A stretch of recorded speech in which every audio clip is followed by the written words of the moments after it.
La rat race, c'est quand il y a un golf de l'autre côté de la grille et que vous êtes du mauvais côté. Bonjour et bienvenue dans cette vidéo dans laquelle je vais vous donner les 5 étapes pour sortir de la rat race. La rat race, ce qu'on appelle la course des rats, c'est simplement quand vous attendez le prochain salaire pour vivre, payer vos dépenses et que vous êtes comme ce hamster ou ce rat qui tourne dans sa roue sans cesse et que si vous vous arrêtez de tourner, tout votre équilibre financier tombe et s'écroule parce que vous dépendez des revenus de votre travail. Autrement dit, c'est atteindre ce que l'on appelle la liberté financière, c'est être libre financièrement et donc avoir des revenus qui ne dépendent pas du temps que vous y mettez. Ça ne veut pas dire que vous avez des revenus automatiques sans rien faire à vous croiser les doigts, ça veut juste dire que vous mettez une différence, vous déconnectez ce que vous gagnez du temps que vous y passez. Et au départ, évidemment, c'est quelques euros, puis ça sera des centaines d'euros, puis ça peut être potentiellement des milliers, voire plus d'euros chaque mois et donc vivre totalement de revenus alternatifs et passifs. Je vais vous expliquer ce que c'est dans cette vidéo plus en détail. Je vais vous expliquer les méthodes qui existent, les méthodes que j'ai utilisées pour atteindre un niveau d'indépendance financière que je n'aurais jamais pensé être possible.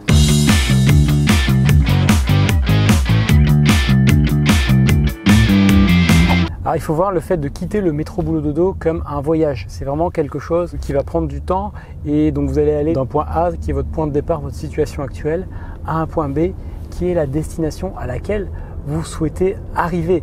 Donc le but de quitter le métro boulot dodo, c'est de construire pas à pas votre voyage et aussi de prendre du plaisir pendant ce voyage. Ça va être forcément difficile parce que c'est quelque chose de nouveau que vous allez faire, mais le but c'est aussi de prendre du plaisir dans le voyage, de faire des choses intéressantes. Et ce que j'ai observé, c'est que en fait, quand on se met à vouloir créer sa liberté financière et quitter le métro boulot dodo, on se met finalement à se connecter à ses rêves, à ses envies, à ce qu'on a envie de faire au plus profond de nous comme activité, parce qu'on va prendre beaucoup plus de responsabilités dans notre vie que ce qu'on en a eu avant. Quand on est salarié, même si on a un job avec une grosse fonction, avec beaucoup de responsabilités, c'est pas la même chose. C'est pas la même chose que d'être salarié d'un groupe. Il y a un lien de subordination. Quand vous êtes en mode indépendance financière, je quitte le métro boulot dodo, je construis mes sources de revenus et je construis tout ce qui va autour, vous prenez la responsabilité ultime de tout ce qui vous arrive. Ça peut être effrayant quand on démarre, mais c'est à la fois grisant parce qu'on est responsable de notre réussite. On est responsable de tout ce qui va nous arriver. Alors, quelles sont les étapes pour atteindre la liberté financière? Quelles sont les étapes pour vous créer des sources de revenus alternatives et passives? Déjà, moi, c'est ce que j'ai fait. C'est un voyage que j'ai commencé, on va dire, il y a une dizaine d'années. Ça a commencé avec la création de mon blog. Mon blog, je l'ai créé en 2007, donc c'est pas tout jeune. Je suis un peu un des pères fondateurs de l'indépendance financière en France. Quand j'ai commencé ce voyage, évidemment, je partais de zéro. J'étais salarié, je viens d'une famille modeste, j'ai toujours eu peu de revenus, j'ai dû travailler pendant mes études pour payer mes études. Enfin voilà, vous voyez le schéma. Je suis pas né avec un chèque qui m'a permis de démarrer dans la vie. Donc je me suis débrouillé. J'ai commencé par une première phase et je pense que c'est la première étape par laquelle tout le monde doit passer. C'est une phase déjà où vous devez vous connaître. Vous devez faire le point avec, ok, qu'est-ce que moi je sais sur l'argent et qu'est-ce que je dois apprendre? Qu'est-ce que je dois développer comme intelligence financière? Connaissance des marchés financiers, connaissance de l'immobilier, connaissance du business, de la création d'activités, peu importe sa forme. Vous devez développer une culture autour de tout ça, très important, parce que ça va être les fondamentaux sur lesquels vous allez vous reposer. Alors, peut-être pas tout à la fois, mais déjà au moins un de ces 3 secteurs, soit les marchés financiers, soit le marché immobilier, soit le business. Vous développez un de ces aspects, celui qui vous attire le plus, parce que c'est là que vous allez mettre le paquet, c'est là que vous allez parier pour votre indépendance financière. Donc la première étape du voyage vers la liberté financière, c'est de développer une culture financière, une culture, un état d'esprit qui vous permette d'investir, de créer une entreprise, de créer des revenus alternatifs, que déjà c'est quelque chose que vous puissiez initier par vous-même. Donc vous pouvez le créer de différentes manières, au travers de livres, au travers de rencontres que vous allez pouvoir faire, au travers de formations et de séminaires auxquels vous allez participer. Voilà, tout est là. Vous faites plusieurs de ces trucs-là, peu importe. Vous faites avec la version low budget, avec très peu d'argent, vous achetez juste quelques livres et vous rencontrez des gens. Vous faites la version très chère, vous allez à tous les séminaires, vous allez à toutes les formations, peu importe.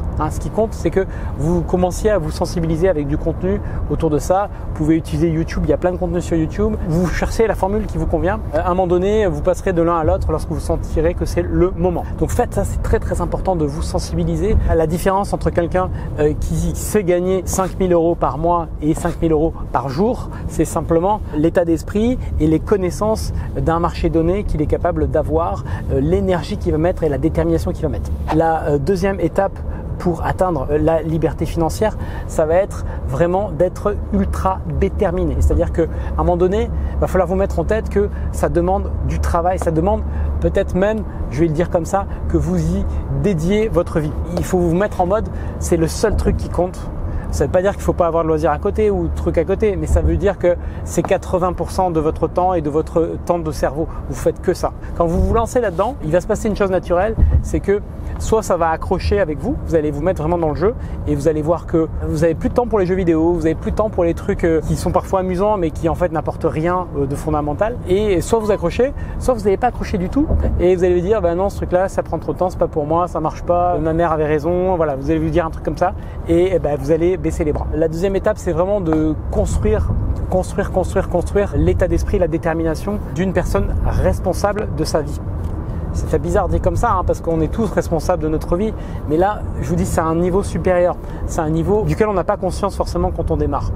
Vraiment, j'insiste là-dessus. Donc, vous mettez en mode responsable à 100% de tout ce qui arrive, peu importe la raison, c'est moi qui suis responsable. Et vous allez passer en mode action. Quand vous allez agir, vous allez faire une chose et une première chose, c'est que dans les 3 mois qui suivent, si vous voulez atteindre votre liberté financière, que là, au moment où vous regardez la vidéo, vous dites « Ok, Mickaël, moi, je veux me lancer, je veux avancer, je veux progresser dans ma vie, je veux mettre ma famille en sécurité, je veux avoir des revenus alternatifs, je veux pouvoir quitter mon job dans quelques temps. » Ce que vous devez faire, c'est toujours action. Tous les jours, une action, une petite action. Et le truc, c'est que là, il faut que vous preniez votre calendrier là maintenant, vous l'ouvrez à dans 3 mois et vous fixez un objectif. Qu'est-ce que vous voulez avoir fait dans 3 mois ? Est-ce que c'est avoir fait un investissement locatif? Est-ce que c'est avoir ouvert un compte en bourse et commencé à faire des choses? Est-ce que c'est avoir appris quelque chose? Fixez-vous un objectif concret dans 3 mois. Parce que c'est ça qui va vous donner aussi une direction. Ça, c'est hyper important d'avoir un objectif. La 4e étape, ça va être, les gens sont un petit peu perdus parce que tout est nouveau. En plus, sur Internet, vous êtes sollicité 20 milliards de fois. On vous montre plein d'opportunités, des fois réelles, des fois un peu moins réelles, mais on vous montre plein de trucs. Donc, c'est facile de finalement de courir. Le lundi, après le Forex, le mardi, je fais une coloc, le mercredi, je monte un business en ligne, le jeudi, je fais de l'e-commerce. Voilà, c'est facile de faire tout et n'importe quoi, de s'éparpiller. Et quand on s'éparpille, on n'accomplit rien du tout.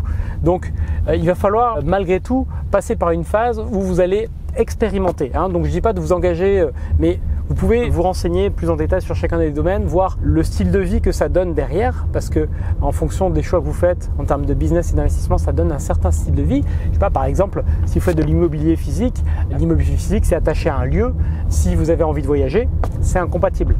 Donc dans ce cas-là, vous ne partez pas sur l'immobilier physique, vous partez sur quelque chose en ligne sur Internet. Il faut comprendre tout ça et c'est vraiment de la connaissance de soi que cela va découler. Donc connaissez-vous, vous allez expérimenter un petit peu, réfléchir, faites votre marché et choisir après une approche. C'est la 5e étape, c'est vous dérouler à fond. Vous montez dans la voiture et c'est à fond sur l'autoroute et c'est vous filez droit et vous ne regardez pas dans le rétroviseur. Vous faites en sorte que ça marche et vous obteniez vos résultats. Si c'est du business, ça peut être long. Si c'est de l'investissement, ça peut être assez rapide parce que c'est un peu plus maîtrisable. L'idée, c'est vraiment qu'il va falloir appuyer sur l'accélérateur. Il ne faut pas du tout vous mettre en mode j'ai trouvé comment marche l'immobilier donc je vais passer à la bourse. Il faut vous mettre en mode j'ai trouvé l'immobilier et je vais atteindre le premier palier d'indépendance financière, après je ferai autre chose. L'important quand vous voulez quitter la rat race et construire votre liberté financière, ça va être vraiment après de s'intéresser évidemment aux finances, aux résultats que vous allez avoir et d'améliorer petit à petit ce que vous faites. Au départ, évidemment, il va s'agir de quelques dizaines d'euros par mois, quelques dizaines d'euros par jour et puis petit à petit, vous allez construire, améliorer vos résultats et puis un jour, vous allez arriver à un moment donné où vous n'auriez jamais imaginé atteindre ce niveau de résultat. Ça, c'est vraiment ce qui va finir par se passer. J'ai levé 2 millions d'euros de patrimoine et tout ça, c'est vrai qu'évidemment, ça s'est pas fait en 20 jours. Là, je vous raconte la version courte de l'histoire, mais tout ça, c'est le fruit de mes 10 années d'expérience et surtout de pratique. de pratique, de mise en œuvre, création de business, création de valeur dans tout ce que je fais au maximum pour pouvoir arriver à ces résultats, arriver à vivre la vie que je vis aujourd'hui et que je n'échangerai pour rien au monde. J'ai récemment encore quelqu'un qui m'a demandé « mais tu fais quoi? On dirait que tu es à la retraite ?» Et j'ai pas pu m'empêcher de lui dire « tu sais, ça me parle pas, la retraite c'est un concept qui est lié au salariat et moi je me sens pas en retraite, le mode de façon ne rien faire me correspond pas, donc je suis toujours actif, je m'occupe de mes actifs, je m'occupe de mes activités, je vis la vie que je veux et au final c'est peut-être ça le plus important. » Le fait de créer votre liberté financière, quitter le métro boulot dodo, c'est surtout, pour moi, avant tout, créer de la liberté dans votre quotidien et créer la vie que vous souhaitez vivre. Si vous avez envie de faire ça avec l'immobilier, si vous avez envie de créer votre liberté financière, je peux vous accompagner, vous partager ce que j'ai appris au travers de mon expérience, des 40 lots que j'ai achetés, des quasiment 500 000 € de travaux que j'ai fait ces dernières années, voilà, de tout ce que j'ai appris sur le financement bancaire, etc., etc. Je vous mets un lien dans la description si ça vous intéresse. Je serai très heureux de vous retrouver de l'autre côté et de vous accompagner vers votre réussite. Ça fait partie des choses que j'aime faire dans ma vie aujourd'hui. Merci d'avoir regardé cette vidéo, j'espère qu'elle vous a plu, qu'elle vous a inspiré, éclairé. En tout cas, passez à l'action parce que vous aussi, vous pouvez créer plus de liberté financière dans votre vie. Merci.